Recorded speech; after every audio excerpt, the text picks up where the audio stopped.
High বন্ধুরা, আশা করি তোমরা সবাই খুব ভালো আছো। আমিও খুব ভালো আছি। তো আজকের দিনটি ছিল বুধবার। আজকে রাস পূর্ণিমার দিন ছিল এবং গুরু নানকের জন্মদিন ছিল বলে স্কুল কলেজ সবই প্রায় বন্ধ ছিল, অফিস বন্ধ ছিল। তাই জন্য আমরা প্ল্যান করেছিলাম একটা জায়গায় যাব। তো এই দেখো আমরা বেরিয়েও পড়েছি এবং চলেও এসেছি। তো এখানে আমরা লাইনে দাঁড়িয়েছি। তো তোমরা আন্দাজ নিশ্চয়ই করতে পারবে কোথায় এসছি একটু একটু। তো তবে আমি সবটাই বলবো, তবে যারা যারা এখনও পর্যন্ত আমার চ্যানেলটিকে সাবস্ক্রাইব করোনি অবশ্যই প্লিজ সাবস্ক্রাইব করে দিও, যাতে নতুন নতুন ভিডিও বানানোর উৎসাহ পাই। তো হ্যাঁ, তোমরা ঠিকই ধরেছো, আমরা চলে এসেছি নৈহাটি। এখানে মা বড় মা খুবই জাগ্রত, তোমরা জানো। সো সেখানে পুজো দিতে এসেছি। প্রথমে তো এসে ভেবেছিলাম যে একদম কাছে লাইন, তো আমরা সেরকম অনুযায়ী চলে এসেছিলাম। তবে আসার পর দেখি বাবা, এই বিশাল লাইন, বিশাল লোকের সমাগম হয়েছে। বুধবার হলে কি হবে, যেহেতু রাস পূর্ণিমা শুভ দিন, তাই জন্য প্রায় সবাই চলে এসেছে। এই দেখো লাইনটা তোমরা দেখেই আন্দাজ করতে পারছো যে কতটা লাইন। ঠিক আছে, তো সবাই ছাতা টাতা নিয়ে রয়েছে। তবে আমরা এখনও পুজোর ডালিটা কিনিনি, কারণ আমরা ভাবলাম যে কাছাকাছি মন্দিরের পৌঁছে, আমরা অনেকজন মিলে গেছিলাম, তো কাছাকাছি পৌঁছে কিনে নেব। তো রাস্তায় যাওয়ার সময় দেখলাম একটা পার্ক রয়েছে, যেখানে পার্কের পাশে পাশে নয়, ভেতরে এরকম অস্ট্রিচ উট পাখিগুলো রয়েছে।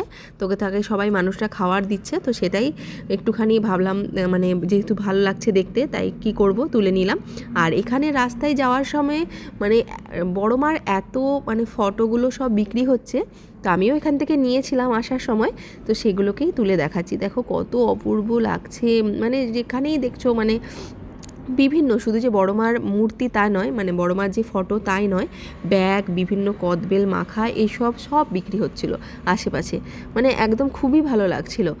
আমার সত্যি কথা বলতে, এতক্ষণ যে আমরা দাঁড়িয়েছিলাম, প্রায় 10:30 থেকে বড় মার কাছে পৌঁছেছি যখন প্রায় 4:30 বেজে গিয়েছিল। তবে অতটা মনেই হয়নি যে এতক্ষণ দাঁড়িয়ে রয়েছি পাশে। তারপর আমরা সবাই মিলে গিয়েছিলাম, তো খুবই ভালো লেগেছিল। তো এই দেখো কত সুন্দর লাগছে আশেপাশে মা বড় মার মূর্তিটা, অপূর্ব অপূর্ব। সবাই প্রচুর মানুষজন কিনছে। তো আমরা প্রায় এখন মেন রোডের দিকে উঠে গেছি। আসল কথা বলে না, ঘুরিয়ে নাক দেখানো, সেই ব্যাপারটা হয়ে গিয়েছিল আর কি, যে সোজা পথে না গিয়ে ঘুরিয়ে যাওয়া ব্যাপারটা। তো এখানে অনেক কষ্টের পর, অনেক পথ অতিক্রম করে, অনেক সাধ্য সাধনায় তোমরা বলতে পারো, তারপর আমরা বড়মার মন্দিরে পৌঁছে গেছি। এ দেখো ব্যারিকেডের মাধ্যমে আস্তে আস্তে এর মধ্যে আমাদেরকে যেতে হচ্ছে। ঠিক আছে, আস্তে আস্তে পেরিয়ে যাচ্ছি।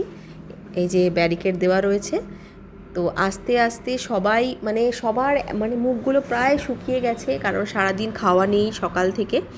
তো সবারই প্রায় অবস্থা খারাপ হয়ে গেছে। এই যে আমি চলে যাচ্ছি, আমার আগের দিকে মৌপর্ণা দি, তার আগের দিকে আমার ছেলে, আমরা 3 জনে মিলে চলে যাচ্ছি। তার পিছনে আমার সবাই আমার হাজবেন্ড, তার অফিসের সব কালিগরা ছিল, আমরা সবাই মিলে গিয়েছিলাম আর কি।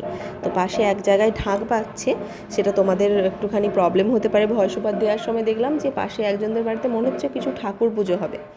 তো এখানে দেখো লাইন দিয়ে আমরা বড় মার কাছে চলে এসেছি। এই যে এটা হচ্ছে মন্দিরে ঢোকার লাইন, এখানেই কিন্তু শেষ নয়। ঢোকার পর এখানে আবার একটা জিগজ্যাগ টাইপের করা রয়েছে। এই দেখো, এই যে সহজে যে তুমি চলে যাবে সেটা কিন্তু নয়। মায়ের দেখা পেতে হলে কষ্ট তোমাকে একটু তো করতেই হবে, বলো। তো এই দেখো আমরা যাচ্ছি আস্তে আস্তে পথ অতিক্রম করে। এবার আমি পুজোর ডালিও কিনে নিয়েছিলাম, পদ্ম ফুল ছিল।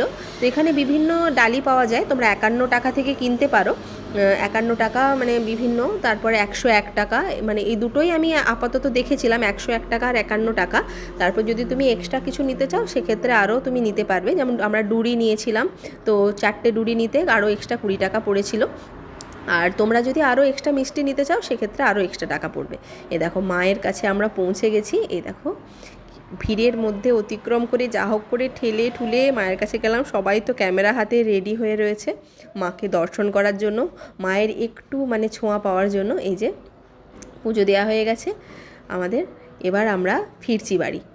তো খুবই ভালো লাগলো, একদম মনটা ভরে গেল। এই প্রথমবার আমি নৈহাটিতে বড়মার সামনে গেলাম এবং বড়মাকে দেখলাম।